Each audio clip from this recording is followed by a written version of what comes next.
வச்சுட்டாங்க ma'am. Bus கொடுக்க வச்சுட்டேன் மேம். அதுக்கப்புறம் வீட்டுக்காரரா? ஆமாம் மேம். அதுக்கப்புறம் சரின்னு சொல்லிட்டு ஃபோனை வச்சுட்டாங்க மேம். இவர் எதுவுமே பேசலை. சரி, அதுக்கப்புறம் எங்ககிட்ட கொஞ்சம் கொஞ்சமாக பேச ஆரம்பித்தாங்க மேம். பேச ஆரம்பித்து குழந்தை பிறந்தது. குழந்தை பிறந்ததுக்கு இவர் வர சொன்னார்.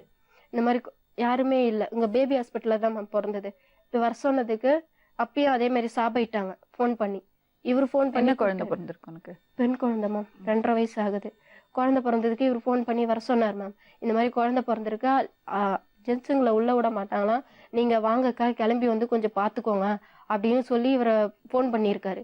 உன் குழந்தை நல்லா பிறந்திருக்குன்னு யாரா சொன்னது? குழந்தை செத்து போயிடுச்சு, உன் பொண்டாட்டியும் செத்து போயிட்டா, நீ எனக்கு இனிமேல் ஃபோன் பண்ணாத, செத்து போயிடுச்சுன்னு நினச்சிக்கோங்க அப்படின்னு சொல்லிட்டு ஃபோனை கட் பண்ணிட்டாங்க. ரெண்டாவது எதுவுமே இவர் ஃபோன் பண்ணி இவர் கெஞ்சி மறுபடியும் ஃபோன் பண்ணி கூப்பிட்டுருக்காரு மேம். இவ் கெஞ்சி கூப்பிட மறுபடியும் அந்த வார்த்தையை தான் சொல்லியிருக்காங்க. ரெண்டாவது இதுக்கப்புறம் ஃபோனே பண்ணலை மேம் இவர். அதுக்கப்புறம் நாங்கள் வாடகை இருந்த இடத்துல ஒரு லேடியை ஃபோன் பண்ணி வர வச்சு அவங்க எனக்கு கூட இருந்து பார்த்துக்கிட்டாங்க. எல்லாமே அவங்க தான் பண்ணாங்க. இல்லை, இவ்வளோ தூரம் அவங்க பேசின பிறகு நீங்கள் ஏன் மறுபடியும் அவங்கள கூப்பிடுறீங்க மேம்? இப்போ மறுபடியும் அவங்க வந்து நாங்கள் சும்மா இருந்தாலும் மேம் யாருக்குன்னா சொல்லி அனுப்புகிறாங்க மேம், இந்த மாதிரி என் பேத்தியை பார்க்கணும், என் பொண்ணை பார்க்கணும் அப்படின்னு. சரி, இவங்க பாசத்தோட கூப்பிடுறாங்க. நாங்க போனோம்னு வச்சுக்கோங்களேன், 2 நாள் நல்லா பாத்துக்கிறாங்க மேம். அதுக்கப்புறம் அசிங்கமா திட்ட ஆரம்பிச்சிடறாங்க. என்னை பத்தி இவர்கிட்ட தப்பா சொல்றாங்க, இல்லைன்னா ஆள் மூலியமா சொல்லி அனுப்புறாங்க மேம். இவன் விட்டுட்டு ஊருக்கு வேலைக்கு போயிடுறானே, இவன் வந்து எவன் உங்களோட தப்பா இருக்கிறா தெரியுமா அப்படின்னு பிரச்சனை இருக்கு உங்க அம்மாக்கு. இல்லைன்னா நீங்க ஏதோ தகராறு பண்றீங்க? இல்ல மேம், நான் எங்க மேல எந்த தப்பும் கிடையாது. என்னப்பா பிரச்சனை? இப்போ என்ன பிரச்சனை, அதாவது இது வரைக்கும் எந்த பிரச்சனையும் நான் பண்ணவே மாட்டேன், அவங்களதான் பண்ணிட்டு இருக்காங்க. எதனா ஒன்னா இப்போ குழந்தை தூக்கிட்டு வாங்குறாங்க, குழந்தை தூக்கிட்டு போனா ஒரு 2 நாளைக்கு நல்லா இருக்காங்க, அம்மா அது அப்படியே தேவையில்லாம எதுக்கு சண்டை வாங்குறாங்க அது என்னன்னு தெரிஞ்சுக்க முடியல. நானும் கேட்டு கூட பார்த்துட்டேன் என்ன பிரச்சனைடா. இப்போ இவங்க வந்து இது செய்யலாம் ஃபர்ஸ்ட் வந்து என்கிட்ட சொன்னாங்க, இத்தனை நகை போறோம் வரேன்னாங்க. இது வரைக்கும் நான் 2-3 டைம் வந்து இவங்க போய் கேட்டாங்க. அவங்க வந்து கேட்டதுக்கு என்கிட்ட தப்பா பேசினாங்க. நான் நீங்க செய்ய வேணாம், அதோட விட்டுருங்கன்ட்டு. நான் உங்களால முடியல நீங்க விட்டுருங்க, நான் பாத்துக்கிறேன் சொல்லி விட்டுட்டேன். அவங்க செய்யறேன்னு சொல்லி இவர் செய்ய வேணாம் தான் மேம் சொன்னேன். அதெல்லாம் எனக்கு அவ்வளோ, உன் பொண்ணை மட்டும் நீங்க கொடுங்க, நான் நல்லபடியா கேட்டப்போ சொன்னாங்க. அதுக்கப்புறம் என்ன பண்ணிட்டாங்க, நாங்க போட வேண்டிய கடமை நாங்க போட்டுறோம், நாங்க செய்ய வேண்டிய இடம் நாங்க செய்யறோம். சரி, உங்க இஷ்டம், நீங்க எதனா பண்ணிட்டு போங்க. அவங்க தான் மேம் செய்யறேன்னு சொன்னாங்க.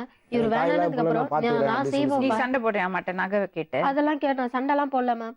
இப்ப கொஞ்ச நாளைக்கு முன்னாடி இவர்கிட்ட சொல்லியிருக்காங்க.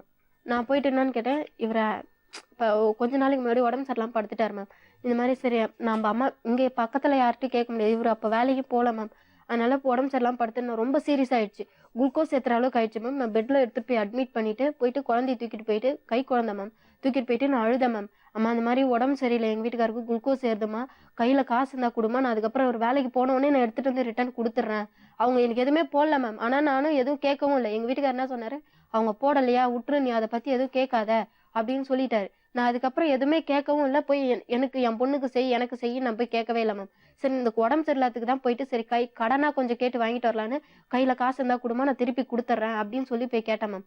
அதெல்லாம் என்னால தர முடியாது. உன் புருஷன் செத்தான்னா வாழ்ந்தாரன், எனக்கு என்ன கிடைக்குது, அவனால எனக்கு என்ன யூஸ், என்னால தர முடியாது, உன் வேலையை பார்த்து நீ போ அப்படின்னு சொல்லி அனுப்பிட்டாங்க மேம். நான் அதோட சரி, அதுக்கப்புறம் எதுவுமே பேசல மேம்.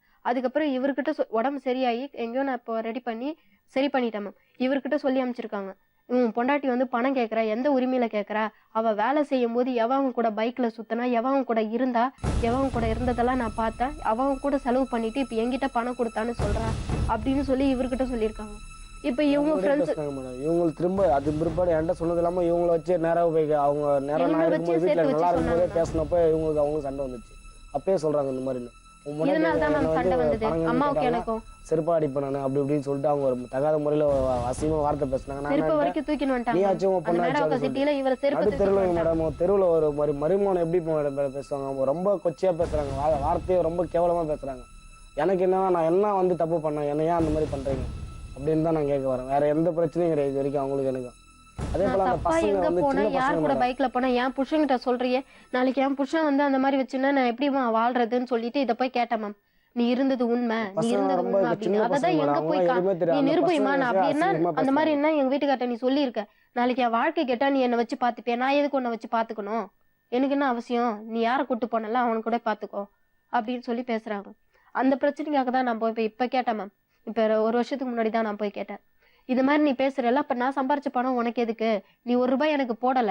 இப்ப சப்போஸ் எங்க வீட்டுக்காரால முடியாது, 10 நாளைக்கு படுத்துட்டாரு வேலைக்கு போகாம, நான் எதை வச்சு சாப்பிட முடியும்? என் நகையை நீ எனக்கு கொடுத்துரு. நீ ஏன் என் நகையை நீ வச்சுட்டு இருக்க?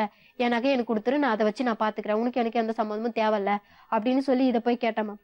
அதுக்காக தான் பிரச்சனையே இப்போ. அப்ப இன்னொரு ஆளுகிட்ட சொல்லி அனுப்பிச்சிருக்காங்க, அவன் அவன் வச்சுட்டு ஒழுங்கா வாச்சிட்டு இருக்கான், 10ல 11 வச்சுட்டு வாழ்ந்துட்டு இருக்கான் அப்படின்னு சொல்லியிருக்காங்க. எங்க வீட்டுக்காரர் என்ன 10ல 11 வச்சு வாழ்ந்துட்டு இருக்காங்க.